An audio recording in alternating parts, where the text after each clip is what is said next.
The side missions in Arkham Origins. Just like in City, it's a brilliant way to make the game feel not only open world but truly immersive. They expand the world of Gotham while weaving in more villains and stories without even disturbing the main plot. And of course, you know me, I'm going to overanalyze all of them. Just like in Arkham City video, I'll be ranking every side mission in a tier list, starting with the weakest and working my way up to best of the best. I'm judging each of these based off 3 things: gameplay, story, and overall enjoyment. Now, just to be clear, these are my personal opinions. Just because I rank them lower doesn't mean they're bad or not enjoyable. It's just that compared to the others, they don't quite hit the same level of impact to me. I'll go through each side mission, break down the gameplay and story, then share my thoughts of it at the end. I will say, compared to City to Origins, I was a little surprised about how many of these feel a bit rehashed. But honestly, that's kind of part of the charm, right? So without further ado, let's get into it. Masking the problem. They're saying the boss was killed by some guy. He calls himself the Joker. I heard it was the Bat. Set him on fire or something real messed up. Either way, if the big guy's gone, what are we supposed to do with this stuff? That's easy. We're gonna sell it and keep the cash.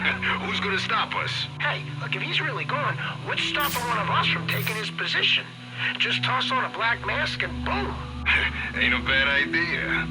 It's kind of interesting how some of Black Mask's goons still think he's dead and they're already talking about taking over his operation. Honestly, that could have been a really entertaining story beat for this side mission if they had leaned into it more. All these rumors going around. What are we supposed to do? Look, no one knows anything for sure. Best thing is for us to just keep doing what we do till things calm down. I'm telling you, Sionis is dead. Him and his girl both.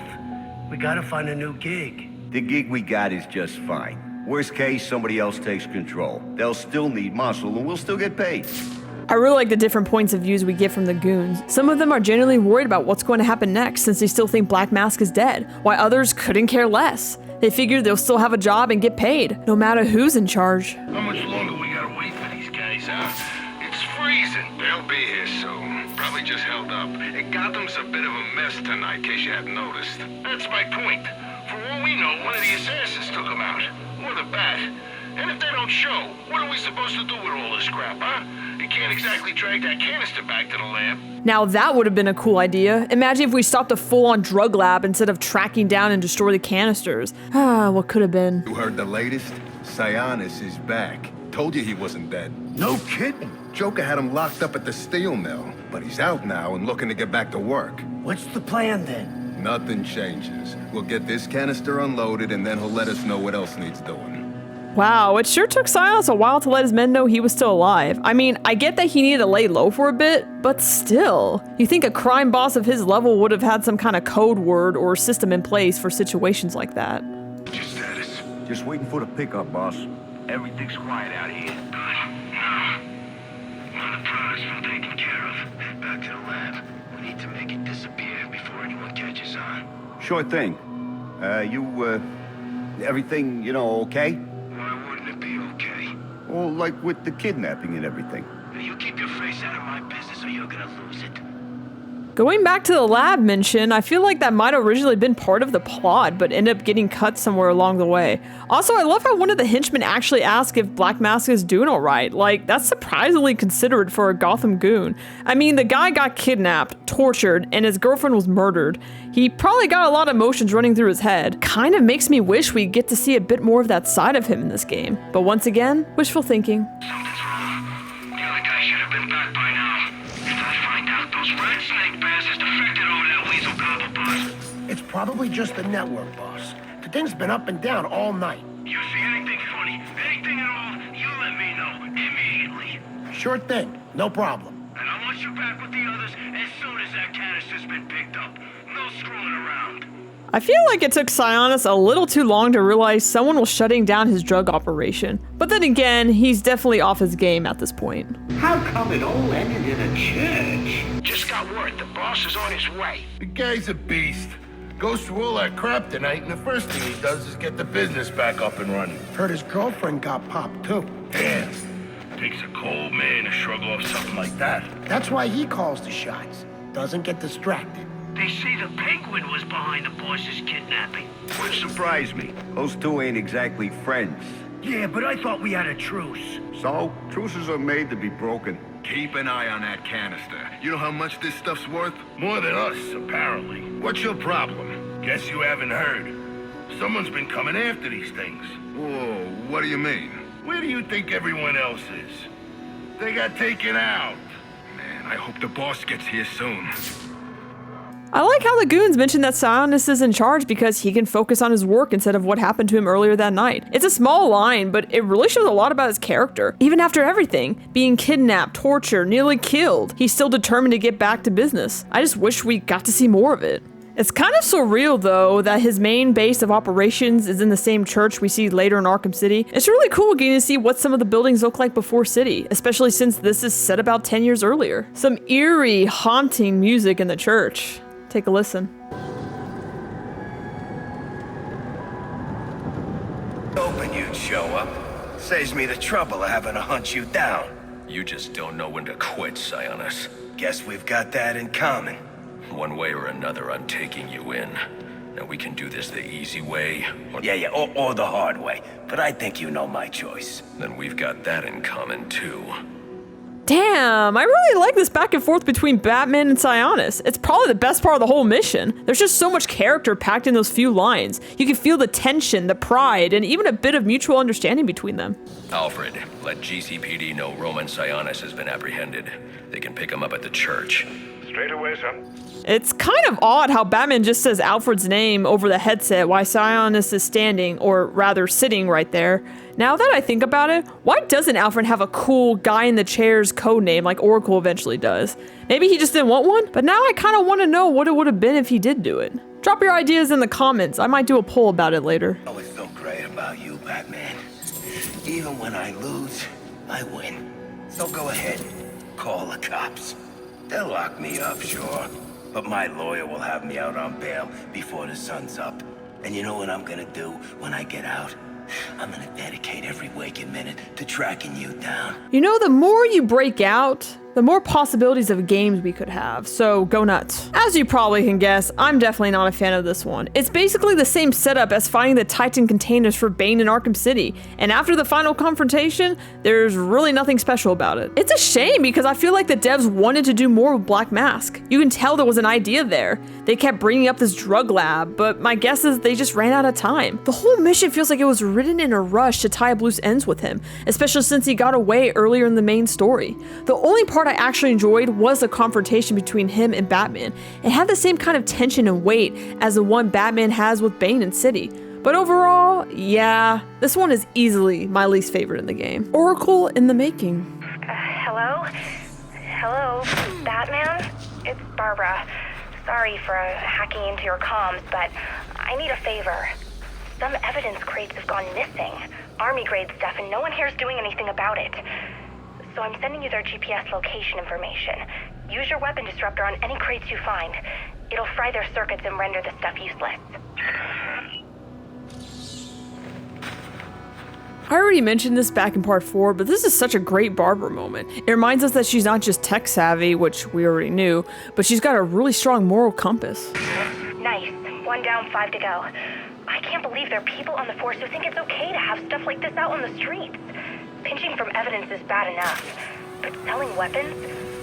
We're supposed to be the good guys. I love how you can already hear the Batgirl tone in her voice. It's like an early spark of the hero she's going to become. Sweet. That's 2 crates. You know, I thought about getting my dad involved, but he'd probably just say it's a matter for IAD. He's got way too much faith in the system. I wish I could get him to see just how broken it is. I think Gordon definitely does, especially after everything that happened tonight and what Brandon pulled. I've been flipping through the precinct's file on you, and wow, let's just say you don't have a lot of fans here. But you probably knew that already.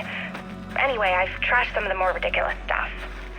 I mean, they're saying you kill people. And I know that's not your style.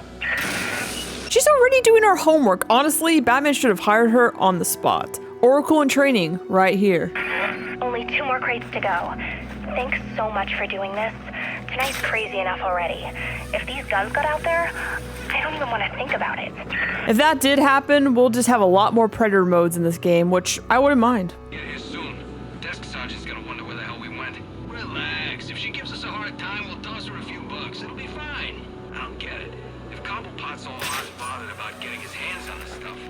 guess he's taking his sweet time picking it up. Just keep an eye out for anyone not minding their business. Last thing we need is someone poking around.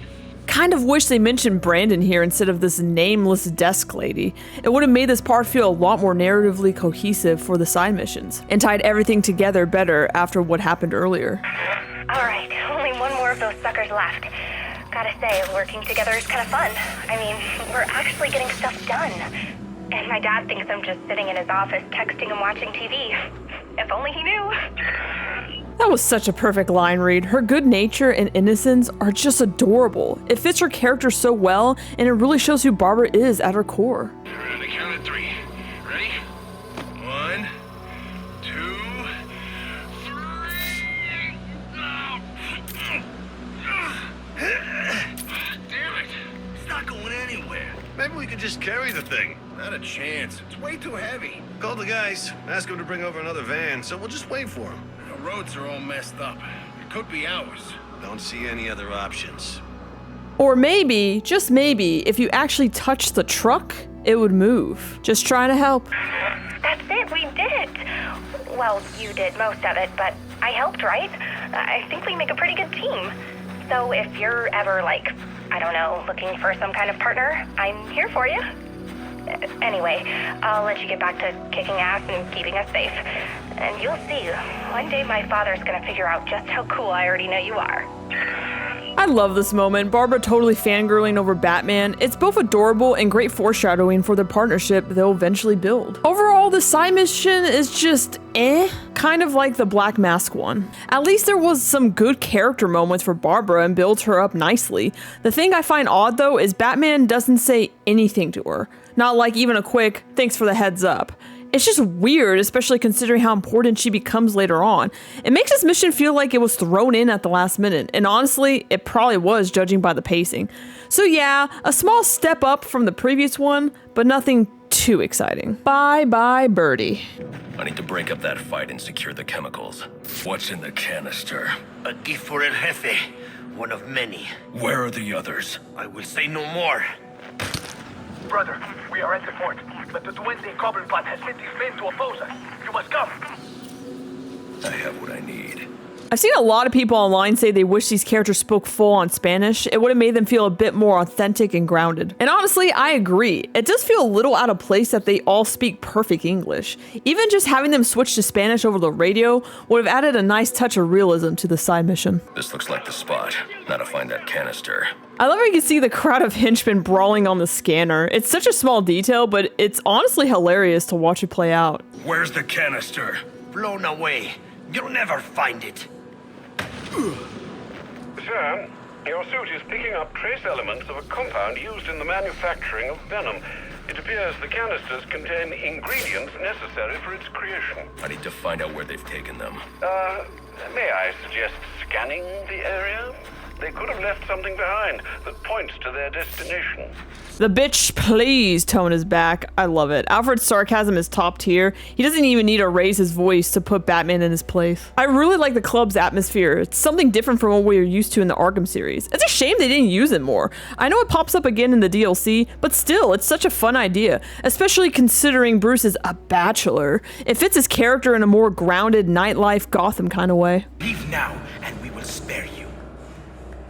Fine, you want the club? It's yours. But when the boss finds out about this, he will stay away if he values his life. Ah! The Bat! You have come as Bane said you would.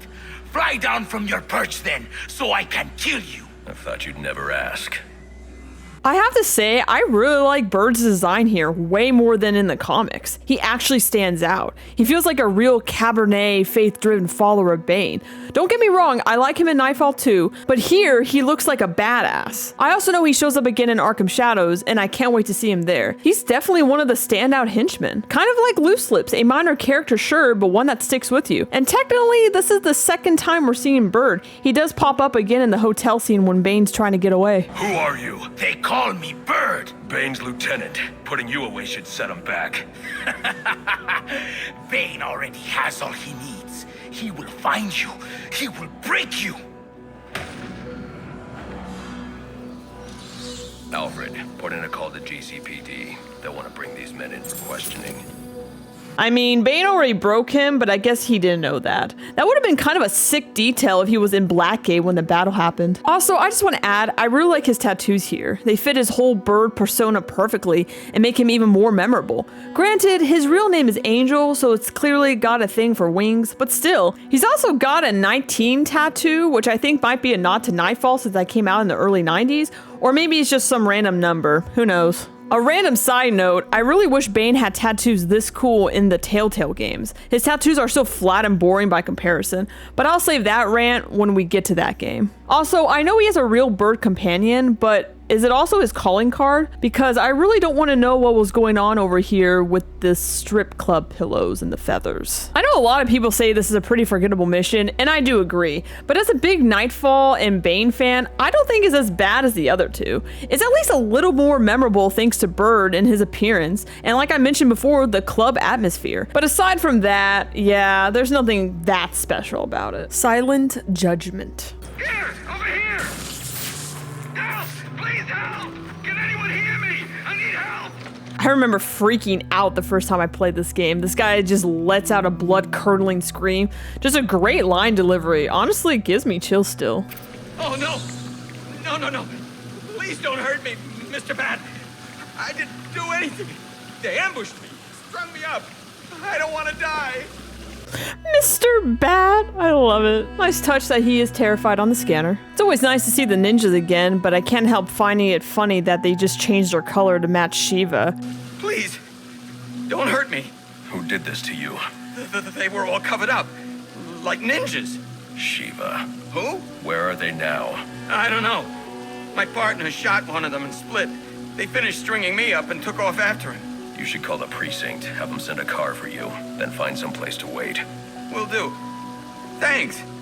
I really appreciate this voice acting here. The sky is shivering, it's freezing out, and he was just over water, so this little detail adds a nice touch of realism. I should be able to pick up a blood trail. Anyone else getting Arkham City flashbacks from falling blood from a ninja here? Why did you kill him? Because you wouldn't. He was corrupt, a murderer. But there's no justice in this. What do you know of justice? Behind bars or beyond them, these people never change. As long as they live, Gotham is stained. This isn't the way. And here I thought you might understand. Still, the test must continue. Meet me at Shelton Park. Even though Shiva's characterization in this game is pretty one-dimensional, I've got to give a credit to voice actress. She delivers her lines with a really stoic, composed tone, unlike someone I knew from another game. I really like this artsy little shot. It's simple, but it adds a nice bit of style to the scene. Why did you come? Don't you have a city to save? You killed a man. Yes, a lesson that seems lost on you. And many more will die if you do not learn it. Then you'll stand trial for all of them.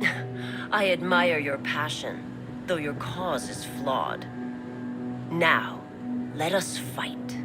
I kind of wish they added some unique dialogue here if you already beat in the main story. Shiva could have said something like, "You may have saved the city, but you still haven't learned anything." Little touches like that would have added a lot more depth and replayable value to this mission. There's really not much to say about this boss fight. It's just a wave of ninjas, and once you pull out the electric gloves, the whole thing is over in no time. Ooh, look at that! Shiva pulled out the old invisible sword technique. Truly a master of illusion. Skilled, honorable, devoted. I see now why the Master has chosen you. It seems we have both learned something today. I don't care about you or your master. I'm bringing you in. No, you're not. But you have earned a reprieve. I hope in time you come to realize how wrong you are about Gotham. It is not meant to be saved. It cannot be saved. Only cleansed. And from the ashes, reborn.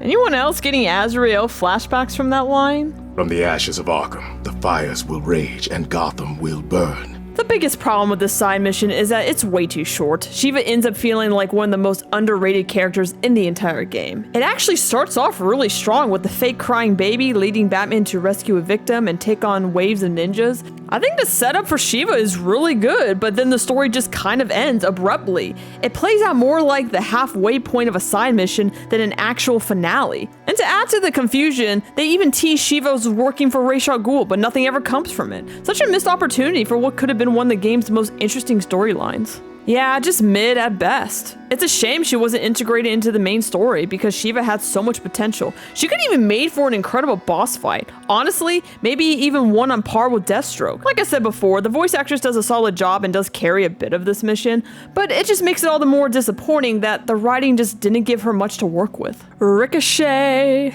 take your aim. This is the police. If you fail to comply, the use of deadly force has been authorized. For help, dispatch airborne is repeat, I'm going down. Mayday! I need to look for survivors.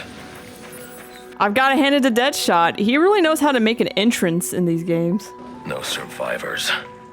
Someone will pay for this. I need to set up a crime scene to find out who. The helicopter was spinning out of control. The pilot was killed on impact, not from the gunshot I heard. But what caused him to lose control? Maybe I can learn more back on the rooftop. This man didn't fire at the helicopter. He was aiming at me. The ballistics trace indicates this officer was killed by a ricochet from the same round that took down the chopper. There's only one person capable of a shot like this. Deadshot. The trajectory analysis will lead me to Deadshot's firing position. I really like how this mission takes us across multiple crime scenes to piece together the evidence. It's such a refreshing change compared to most of the other side missions. Hello, Batman. I see you decoded my message. Well done. But I'm afraid playtime's over. Come meet me at the bank so I can put a bullet in you and collect my prize. Oh, and in case you're thinking of backing out, I've got a hostage and a very itchy trigger finger. Chris Cox's performance as Deadshot does not get enough credit. Even though he's not on screen much, he completely owns every second he's in. His mix of cockiness and determination really shines through. My good friend Patrick, host of the Gotham City Radio podcast, actually interviewed him recently, and it honestly made me appreciate his performance even more. I have the link down in the description if you want to go check it out. Quit screwing around! We're going! You think I don't see you slacking off over there? Got you covered, boss. What are you doing? Bring me the bat! He's gotta be close. We'll find him. There's something really fun about hearing Deadshot act like a micromanager. It's not something we see often. It honestly brings a smile to my face. It's such a subtle, humanizing touch for a guy who's usually all business. Looks like he's listening to music from the way he's walking, or maybe that's just his "I got lucky last night" little strut. Either way, I find it kind of charming. All right, man. Let's see how you deal with this. Please, I want to live. Adding the hostage element to the boss fight is a nice touch. It gives a little bit more tension, but honestly, there's not much else to say about it. It's basically a rehash of the Two-Face and Harley fight from the DLCs. I will say his takedown scene is really satisfying to watch. It's one of those moments where the animation, sound, and timing all just clicks perfectly. Face to face, at last. Though I've gotta say, I was expecting someone a little more intimidating. You're through terrorizing Gotham. If fate's decided today's the day, so be it.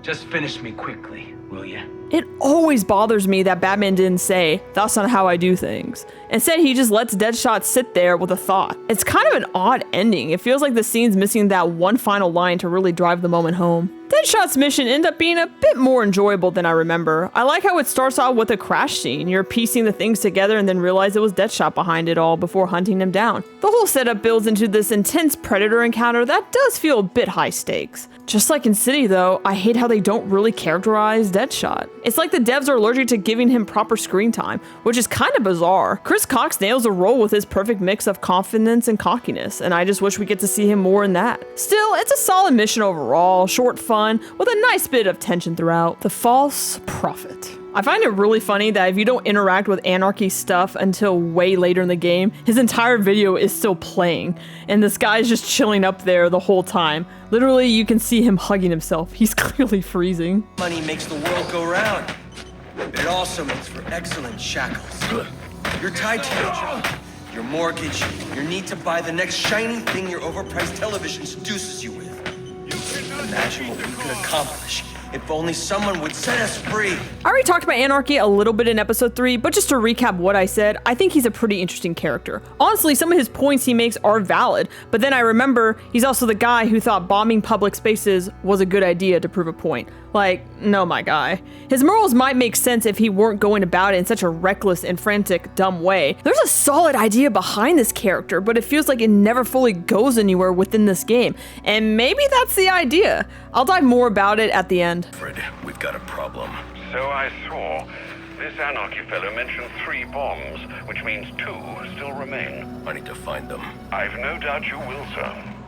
Once again, the bitch please voice comes out of Alfred, and I love every time it happens. He just oozes sarcasm without even trying. Also, can we talk about Anarchy's goons for a second? Their masks are really cool. They totally give off that Court of Owls vibe, and I'm betting that's exactly what the devs were going for. They're being manipulated. I'm not some corporate tool. Use this, buy this, need this. It's all lies. We gotta stop them.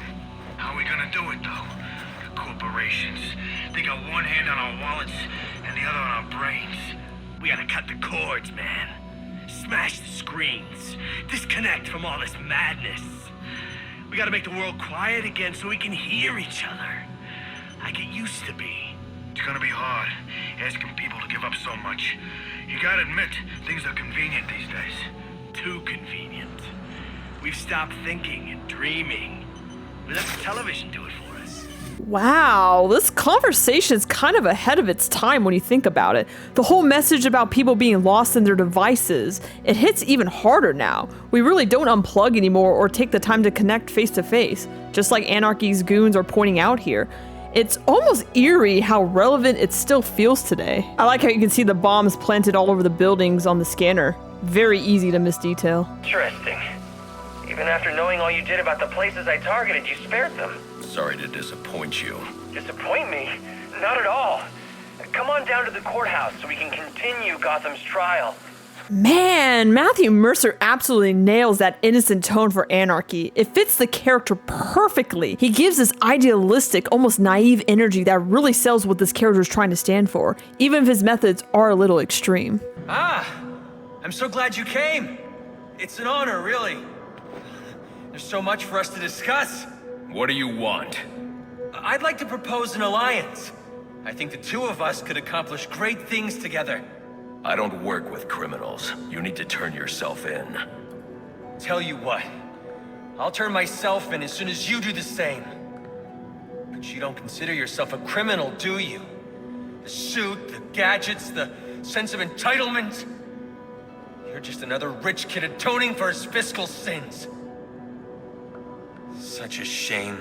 He's another one, Barton. Hey. Bruh, Batman is not blowing up buildings to make a point. I remember someone in the comments in part 3 mentioning that since the winter storm's happening, no one is inside, so technically he's just blowing up empty buildings. And yeah, fair point I guess, but it's still a crime. Debris can fly off, fires can start, people still can get hurt. Intent or not, it's still a ton of unnecessary destruction. Him throwing Molotovs during the fight is a nice touch. It actually adds a bit of extra difficulty and keeps you on your toes. You're just a kid. So, what does it matter? I wanted to make a difference. I thought you'd feel the same. I do, but not like this. A lot of innocent people almost died tonight because of you. Innocent? They watched as Gotham went to hell and didn't do a thing! They're just afraid. No, they're weak! And so are you. I love how he basically is like, why does it matter if I'm a kid? I'm clearly acting like one since you're not doing what I want. It's such a perfect mix of arrogance and immaturity, and it really sells his rebellious side of his character. The police are on their way. You ever wonder how things got to be so bad here? I do. All the time. See, I don't think men like Roman Sionis or Oswald Cobblepot are responsible.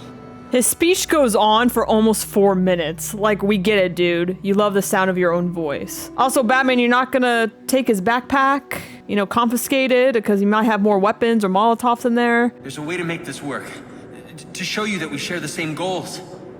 Maybe I took things too far with the bombs and the threats. I can learn from that.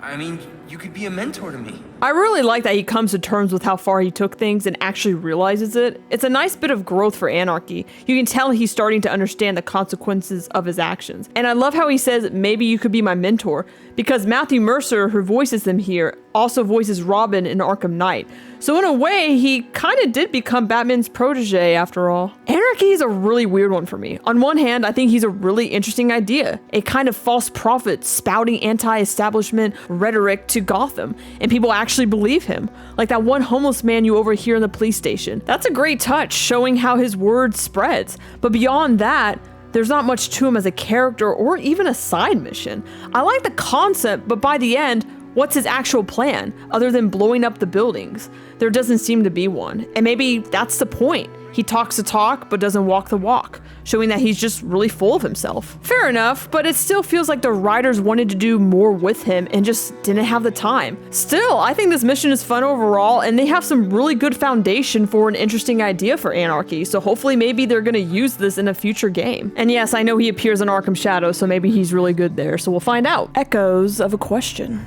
Enigma, where are you? I'm right here. Well, figuratively speaking anyway. Disappointed I didn't choose to meet up in person? What's this about? Sionis hire you to throw me off his trail? Think of me as an information broker. I've got data handlers everywhere, feeding me all kinds of interesting stuff. And you think this is going to destroy Gotham? Oh, yes. See, bullet wounds and broken bones will eventually heal. But incriminating photos, videos, emails, that kind of damage can never be repaired. Tomorrow morning, when I release everything I've got, the city's going to collapse. Resignations, arrests, deaths. It'll be chaos in the streets, Batman, and there's not a thing you can do to stop me. I really like the sound design here. His voice is perfectly muffled through the intercom, which adds that extra layer of realism and tension to the scene. I figured you'd try and get all caveman on my equipment. It's password protected, I'm afraid, with 10,000 volts of electricity. You lost, Batman. Might as well head home and get some rest. With everyone's deepest, darkest secrets about to go on public display, I've got a feeling tomorrow's going to be a very busy day for you. Gotta give kudos to Wally Wingert. His performance here feels so different from Asylum and City. He's more refined and soft-spoken, which makes it even more impactful to see how unhinged he becomes later in the series. Much like City, I won't be going over every data pack or riddle. They're just not as engaging to me as the ones in City or Night. However, the relay towers are worth discussing since they offer some pretty interesting insight. Ready for round 3 then? Let's see what you can do. Right. There are also some things we should discuss, but we can attend to them when you're finished. Assuming you can finish. I like how he mentions it's clear that they have things they need to discuss. Almost like they're co-workers catching up instead of enemies. I thought you had a city to save. So what are you doing wasting time with me? I find that peak writing. Fast forward 10 years and he's literally yearning for Batman's attention in Arkham Knight. Oh, I can't wait for that. Interesting. Watching you figure that one out was a real treat. I'll make sure the next one is even more provocative. This isn't a game, Enigma. Oh, but it is. And one you're more than welcome to stop playing. He had the perfect opportunity to say, Roll up, roll up. It's time for my latest game. Maybe not exactly like that, but something similar would have been perfect. Oh boy, you sure showed that great who's in charge. Why did he have the need to comment on that? Another day, another door. They're just no match for you. I'm convinced Wally is totally improvising some of these lines. But how did... I was sure you'd fail. No one is this lucky. You need to stop this. Stop what? Cleaning up the streets? Ensuring the GCPD actually does its job? Removing corruption from the system? Was it one of those in particular you took issue with, or all of them? You're using the data you've stolen to blackmail people. So, it gets the job done. And it's certainly kinder than the beatings you're so fond of doling out. Think on that. This is kind of a nitpick, but I wish they'd given him some more movement instead of just a still image with some flashy effects. It feels odd, especially since we actually see him animated in the game over screens. So clearly they could have added a bit more life to him here. Well, this is definitely the last time we'll be speaking. And frankly, I'm glad. Your self-righteous posturing is getting on my nerves. Posture check. Thank you. I bet steering that thing requires a whole lot of concentration. Oops! Sorry about that! I like how how his voice sounds further away instead of him just screaming into the mic. And for the record, yes, you can catch an electric batarang. I've always wondered if you can take damage from it, but you don't. Oh, that poor door. You really should apologize. He sounded so sincere saying that. You're cheating, aren't you? You're getting help from someone. But who? Who's smart enough to outsmart me? No one's helping me, Enigma. Did you ever consider maybe you're not as clever as you think? Says the man who seems to have mistaken Christmas Eve for Halloween. In case you haven't noticed, I've got the entire city under surveillance, feeding me all of its dirty little secrets. I can't get over the way he says dirty. Absolute peak performance right there. All right, you've made your point. So why don't we just agree to disagree and go our separate ways? I don't think so. What's wrong with you? It's not like I'm backing the bad guys here. Well, not usually. You're invading people's privacy. You got how many assassins running around out there, and you're lecturing me on selling personal information? Way to prioritize.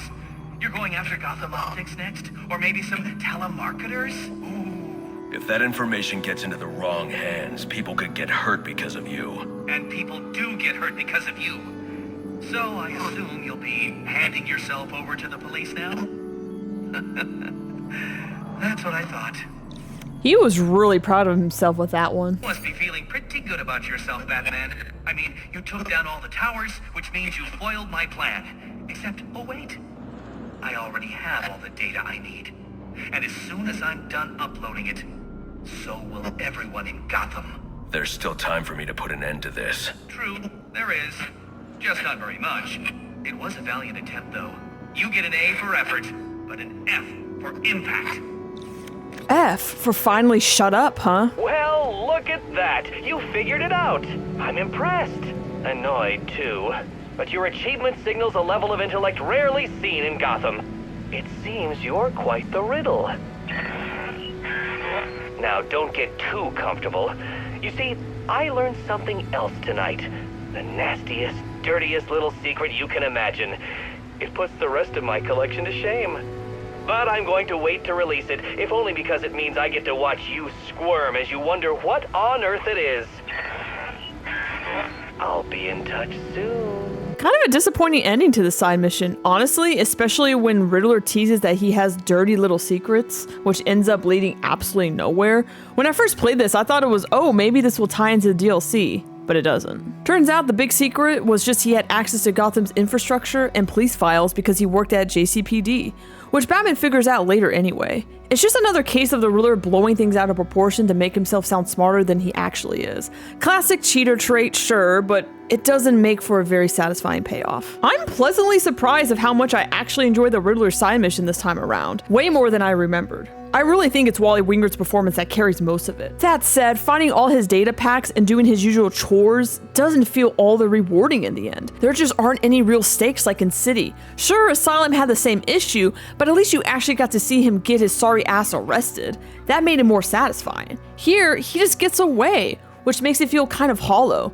The final Riddle trophy scene is cool, but it still feels a bit empty. So personally, it's not really worth it. But it's still fun to hear Wally Wingert's performance nonetheless. Finally, we're getting to the really good ones, the side missions that are absolutely worth playing. Let's start off with a special one. It's a secret side mission hidden in Batman Arkham Origins. Scattered across Gotham are plaques dating back centuries, and each one holds a hidden message connected to the city's oldest cold case. Now, I'll admit, I don't know too much about this one compared to my good friend Charles Carty, who's joining me to help break it down. So I'll pass it over to Charles. Take it away. To understand the mystery of Cyrus Pinckney, we need to start with the basics. So, who was Cyrus Pinckney?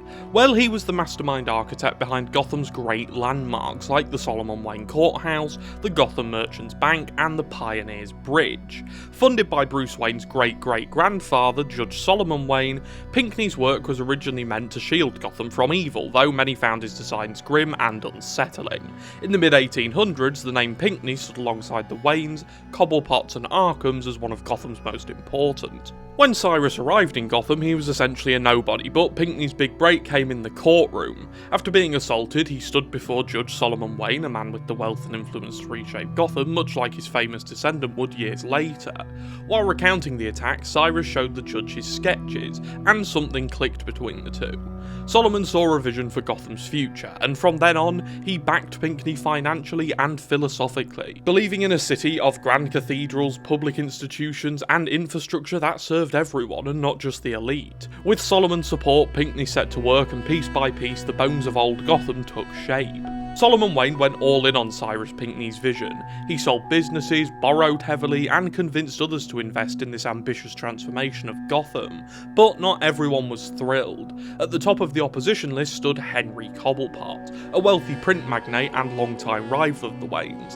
And I know what you're probably thinking, Cobblepot, well, that can't be good, and, well, you're right. See, Henry was wealthy in his own right and was a long-time rival of the Waynes. Pinckney didn't trust him the moment they met and said he could quote-unquote smell the arrogance on him. Henry didn't see Gotham as a city to shape and nurture, more he saw it as a product to sell, and while the two clashed personally, their relationship was made worse by business. When Solomon's new hotel opened, a centrepiece of Pinckney's really early designs, it crushed Henry's own hotel adventure, pushing him into financial retreat. Humiliated and bitter, Henry retaliated by trying to buy up a critical stretch of land in Old Gotham, a key location tied to the city's roots and rich in history, and sadly now vulnerable due to financial strain. Henry wanted to tear it all down and rebuild it in his own image. Pinckney and Solomon weren't having it though, and to them this wasn't just a business, it was a symbolic fight for Gotham's soul. That might sound pretty dramatic, but the pair really believed Gotham was a blooming city, and not just a bunch of numbers on the account sheet.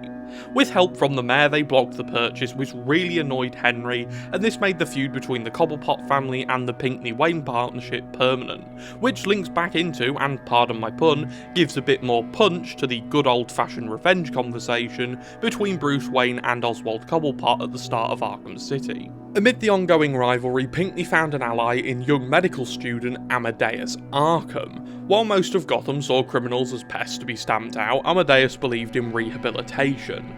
Pinckney admired his vision and lent his skills to help design what would eventually become Arkham Asylum, although it was actually Cyrus's grandson, Cyrus Pinckney III, who drew up the final plans. We'll come back to Pink 3, as I've come to call him, later, but unfortunately despite the progress, cracks began to show in the Pinckney-Wayne partnership. Solomon's money ran dry after years of huge investment, and Pinckney turned to the last man with resources who could fund his vision, Henry Cobblepot. Henry provided the funds, but obviously it wasn't charity. A year later, he demanded Pinckney's support for a munitions factory in Gotham. To Pinckney, this betrayed everything he and Solomon had stood for. Trying to turn Gotham into a war zone wasn't exactly what he had in mind when he came to the city, and instead he pushed for and won a citywide ban on weapons manufacturing, killing Henry's factory before it began. And Cobblepot, not being overly happy with his plan being shot down, instantly sought out revenge. Cyrus knew that death was coming. He'd crossed Cobblepot in a pretty major way, and if we know anything about Cobblepots, they're some ruthless people. When Henry threw a lavish party for Pinckney's 40th birthday, Cyrus knew the wine at the party would be poisoned. He was a pretty smart cookie after all. So he hatched a desperate plan with Amadeus Arkham, who gave him a dangerous chemical that could mimic death. At the party, Pinckney drank it, collapsed and was declared dead, but when he woke in the silence of his crypt, well, he was alive. Not long after this, Henry Cobblepot died in a suspicious traffic accident. How interesting. Officially though, it was put down to bad luck. Unofficially, whispers claim Pinckney had orchestrated it from the shadows, revenge from a man already declared dead. And in the years that followed, Pinckney faded into Gotham folklore, but he left behind journal entries hidden across Gotham. In Arkham Origins, players can actually uncover these entries by heading to famous landmarks designed by Cyrus, and through these can hear his first-hand account of his paranoia and a desperate belief that Gotham could still be saved. What makes this mystery so weird is that if you use detective mode while in his crypt, Cyrus's body won't appear in his tomb, meaning that he definitely did get away.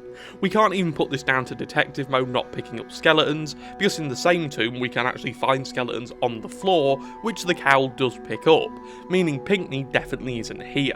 Later lore in Arkham's Shadow connects his grandson, Cyrus Pinckney III, to runes found beneath Blackgate Island, giving us glimpses of prophecies of a quote-unquote protector in a cape coming to save the city. Words that eerily foreshadow Batman himself, all while the imagery points towards Azrael, with phrases such as instrument of God and tool of man being heard. Does that sound familiar to anyone?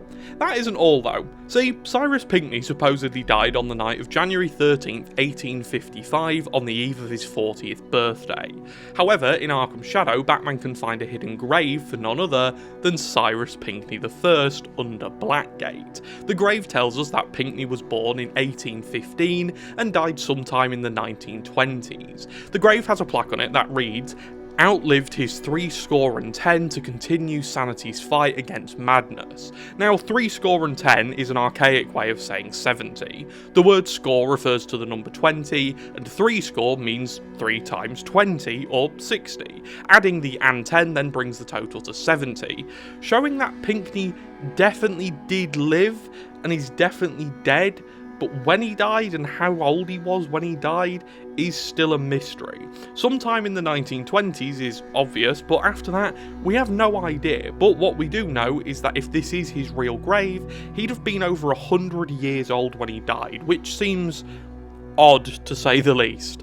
And that's the last we know of Pinckney's family legacy so far, although I wouldn't be surprised if we learn more in future games. Just one more thing before the network cuts me off.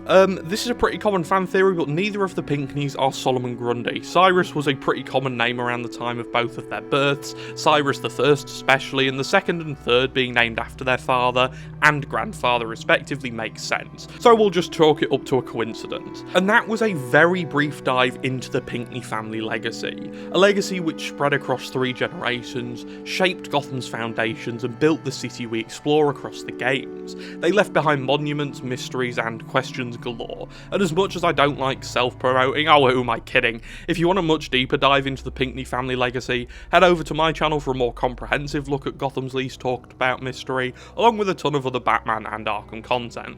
But not until you finish this video, you sly dog. No, but seriously, thank you to Arkham Analysis for having me on, and I'll now hand you back to the woman you came to listen to. Thank you so much, Charles, for your time and amazing input. Like he said, after this video, be sure to check out his full Pinckney video, where he goes into way more detail about the entire case. I'll have the link down in the description. Now, let's see what else is in store for the last few missions. I'll do a quick honorable mention for crimes in progress. Just like the act of violence in Arkham City, I love how they make the world feel more alive and expansive. What I really like about Origins is that you hear the crimes come through the police radio. It gives that extra layer of immersion. For what's essentially a spontaneous side event, it honestly is pretty solid. And I gotta admit, I had way too much fun with this one guy who refuses to fight me.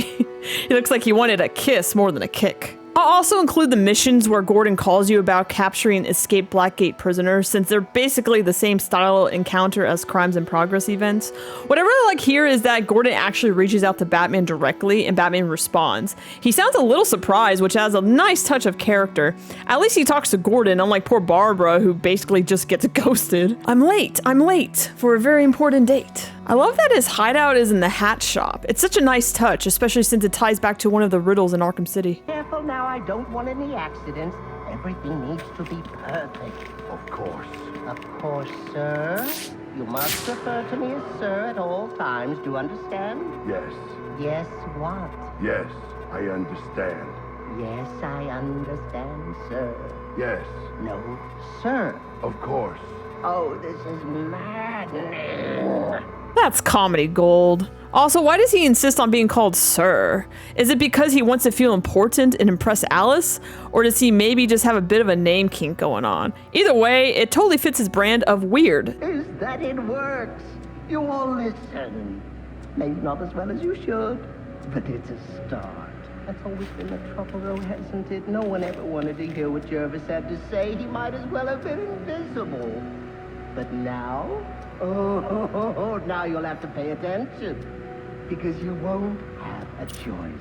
I really like this little character beat here. It ties back perfectly to his introduction episode in Batman the Animated Series, where he felt invisible to the woman he liked. Now he finally has a way to make people listen to him. You can just feel the parallels between the episode and the game here. You came. How wonderful. It really is an honor to make your errand. Where's the girl? Whatever do you mean? Alice. Great line delivery. Great line delivery there when Batman cuts him off. Also, I never realized how short he actually is until you see him standing side by side. I know in his bio he says he's around 4'11", but it's wild seeing that height difference in game. In City, he's always standing on a table, and in Night, he's sitting most of the time. So this is the first time we really get that full perspective. Welcome to Wonderland, Batman. Oh, it's where I first met Alice. You know? Oh, what grand adventures we had. I didn't want to show the full hypnosis sequence since there's a lot of flashing, but it totally gives off major Arkham Asylum Scarecrow vibes. The crooked camera angle, the eerie atmosphere, the lighting, they absolutely nailed the tone here. Honestly, this entire side mission is one of the best in the game, in my opinion. Forces of the Queen are everywhere, conspiring to reclaim her, which is why I brought you here. Who better to protect Alice than the Batman himself? I find it really interesting that in Origins, Mad Hatter wants Batman to protect Alice, but by the time we get to City, he wants Batman to become one of his goons. It's like he flipped the dynamic completely. In Origins, he's seeking protection through Batman, and later he wants the same protection from Batman. It's a fascinating little shift that says a lot about how far gone he's become. Oh dear, it seems you've gotten yourself all turned around. Which way's in, which way's out? Oh dear, what is my route? Once again, another great creative camera shot. Seeing the scene only through the keyhole, it's such an out-of-the-box choice that fits the tone perfectly. Little moments like this really stick with me. It's one of the things I always remember about this mission. Careful now, it's not all flowers and tea parties down here. In fact, Wonderland is home to some rather nasty creatures. And it brings out the best and the worst in us. I think the mirror is supposed to be a reference to Through the Looking Glass. It fits perfectly with Mad Hatter's whole Wonderland theme anyway. You must be wondering why I brought you down here. Well, see, I developed the most wonderful device. One that compels obedience. Fantastic lighting here. They really nailed it in this game. The way they highlight the atmosphere and the moonlight shining through the windows, it's just top tier. Ugh, I actually get chills watching him chase after her. It's so unsettling. Tell me what you see. Tell me. Is it scary? I hope it is. In fact, I hope it scares you to pieces. No. This is wrong. All upside down and inside out and wrong. I love the playing card trap here. It's such a clever touch. I really wish they did more of these throughout the mission. It's such a fun, fitting idea for Hatter's theme. Stop it right now. There's no winning down here, not with you. I'm in control. You play by my rules. You and Alice both. Do as I say. Do as I say right now. Great bit of environmental storytelling here. You really get the sense that Mad Hatter is running out of time, and the fact that we're inside a massive clock just drives the theme home perfectly. It's also a nice callback to Scarecrow's sequence in Arkham Asylum with the swinging pendulum, another great visual tie-in to the idea of madness and time slipping away. Help me! He can, he will, he just has to leave. He can, he will, he just has to leave. He can, he will, he just has to leave. I like how Mad Hatter makes one last desperate attempt to get Batman to listen by repeating the same phrase over and over. It's a clever touch because that repetition itself feels hypnotic. Don't worry, you're safe now. The police are on their way. Everything's going to be all right. No, it's not. Jeez, what a sour note to end on. It's pretty clear that Mad Hatter's done some really awful things. Stuff I won't go into detail about here. Poor girl, she's definitely traumatized. You can see blood on her shirt, which just leaves you with the horrible sinking feeling in your gut. It's a dark, uncomfortable way to close this mission, but it really drives home how twisted Hatter truly is. Another little nitpick, I really wish Batman had actually tied him up instead of just leaving him there. It's kind of odd that he doesn't. Just like in Arkham City, this is easily one of the most airtight missions in the whole series. The atmosphere and game design are on another level. Eerie, creepy, and exactly what Origins needed more of. It really captures the Batman animated series vibe, and I'm absolutely here for it. I was honestly debating if this might be my favorite mission in the game. The only thing holding it back is I feel it is a bit short. The ending comes a little too quickly, but it's still fantastic overall. Now, let's move on to my actual favorite side mission in the game. Appointment in Crime Alley. Police know the victim fell from a nearby building, but there's not much else in the file. His identity might shed some light on things. I don't think I need to go over every single one since they are pretty straightforward, and there's not a ton to analyze with each case, but I do want to talk about my top 3 favorite, because those ones really stand out. I need the last known location of Robert Haynes. I'll send over everything I've got in case it helps. No need, sir. I already have a search area. Check your display. So, if I keep doing the bitch, please, voice, everyone's gonna think I'm doing a bit. What do you want? Justice. You killed a man. Why? He was gonna expose our counterfeiting. I didn't have a choice. You always have a choice. This one doesn't count as one of my favorites, but I love the way Batman delivers justice here. It's quick, decisive, and perfectly in character for him. And remember that always line? He said it to Joker in Arkham Asylum, and also to Talia in Arkham City. What? There's always a choice. It's such a subtle connection, but it really shows how consistent his moral conviction is across the series. Dispatch 4-9. 4-9, go ahead. So the fire's almost out, but it looks like we've got a body here. Cause of death currently unknown. Gonna need a forensics team to take a look. Copy that. We'll get someone to you. Keep the site secured until they arrive. The fire damage is going to make evidence collection difficult. I should start by identifying the victim. The killer made his way up the wall in an attempt to avoid being overcome. I should follow his route and see where it takes me. I love that we actually see the guy scale the building. You think that's pretty unrealistic at first, but when you finally confront the killer, it all clicks. He's a martial artist, highly skilled, and capable of those kinds of jumps and movements. It suddenly makes perfect sense and adds a nice bit of realism to the investigation. You in or out? If Kane's dead like you say, why ain't we heard nothing about it? Oh, don't worry. You will. Yeah? Why? Was you there when he dropped? I'm the one that did it. What? Don't give me that look. Guy was getting lazy and you know it. It's bad for business, but good for us. Someone's gonna have to take his place. I don't know. I need to think about it. Don't take too long. I got a line of guys that would kill for this gig. This voice for this particular guy is something I've always remembered. I don't even know why, but it just sticks with me. It honestly sounds like Troy Baker doing his Black Mask voice mixed with Brian Bloom actually playing Black Mask. It's such a unique blend. Whoever voiced him did a great job. It really stands out in the game. Wow, you can't get more perfect timing than that boat horn right there. It hits exactly at the right moment. Felt completely unplanned, but somehow cinematic. What do you want? Answers. Did Penguin order you to kill Alex Kane? I don't think so.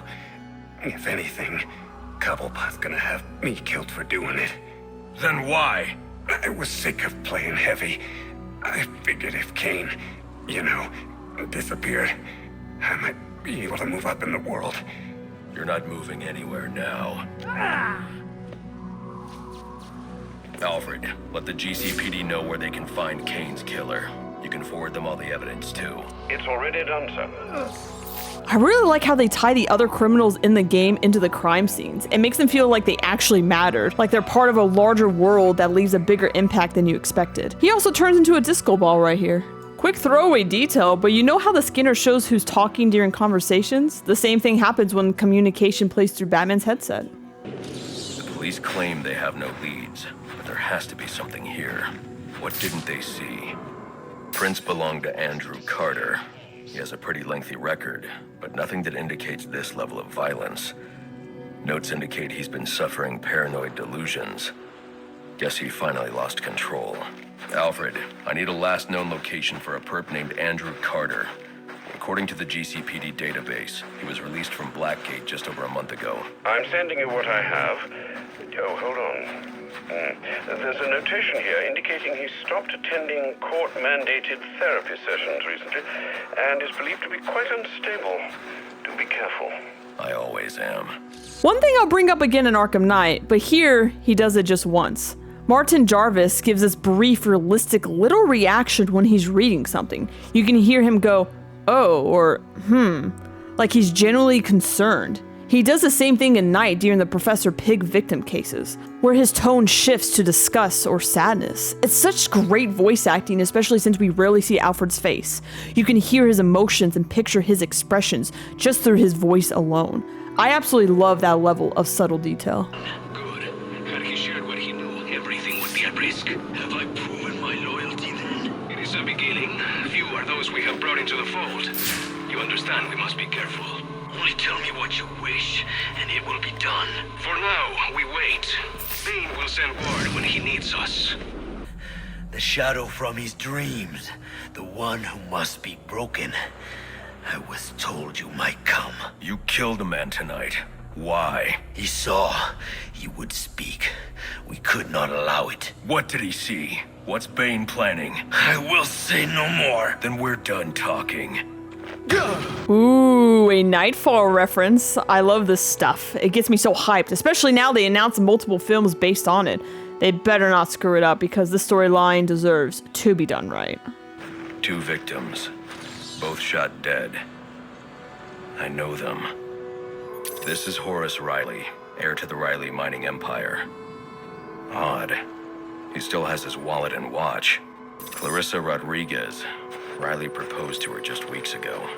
Socialite and activist. Even though it's worth a fortune, her necklace wasn't taken. This wasn't a robbery. Those prints.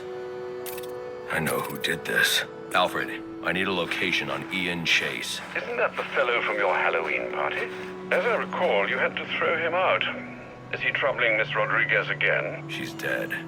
Horace, too. Oh, dear. I suppose we should have seen this coming. The location, Alfred. Sent, sir. And my condolences as well. As they say, save the best for last, and the developers definitely did with this side mission. I love how we return to Crime Alley, the place where it all began. We all know what happens here, but the fact that this time it's tied to Bruce's closest friends really hits home. You can feel that shift in his tone. It's one of those rare moments where the mask cracks just a bit. Too sure. I've been planning this for a while. Covered every angle.